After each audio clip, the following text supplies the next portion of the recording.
সুনালু, সুনারু বা বান্দর লাঠি, সুদাল, সুনাইল কত নাম তার। এর বৈজ্ঞানিক নাম ক্যাসিয়া ফিস্টুলা।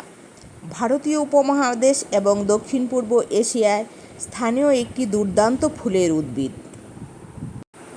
এটি তার আকর্ষণীয় সৌন্দর্যের জন্য বিখ্যাত এবং এটি শোভাময় গাছ হিসেবে পরিচিতি লাভ করেছে, যার উজ্জ্বল হলুদ ফুল বাগান, পার্ক এবং পথগুলিকে শোভিত করে। এটি সমৃদ্ধ সাংস্কৃতিক তাৎপর্য এবং ঐতিহ্যগত চিকিৎসায় নিহিত একটি ইতিহাসের সাথে। সোনালু গাছটি তার প্রাণবন্ত ফুল এবং মূল্যবান ঔষধি গুণাবলীর সাথে কল্পনাকে ধারণ করে। প্রকৃতিকে নয়নাভিরাম রূপে সাজাতে এবং প্রকৃতির পরিবেশে শোভাবর্ধনে সোনালু গাছ সারিবদ্ধভাবে লাগানো হয়।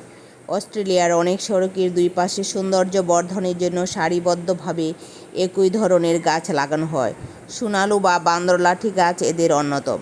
গ্রীষ্মকালে যখন সব গাছে একসাথে সোনালি ফুল ফুটে, তখন মনে হয় সোনালি আলোকছটা চারপাশে আলোকিত করে আছে। ভারত এবং বাংলাদেশের বিভিন্ন স্থানে এবং সড়ক, মহাসড়ক, বিভিন্ন প্রতিষ্ঠানে, বনজঙ্গলে, গ্রামীণ রাস্তার ধারে ছোট বড় সোনালু গাছ দেখতে পাওয়া যায়। সোনালু গাছে ঔষধি গুণাগুণ রয়েছে। সোনালু গাছের বাকল এবং পাতায় ঔষধি গুণাগুণ রয়েছে। এছাড়াও এটি বহুমূত্রে ব্যবহার করা হয়।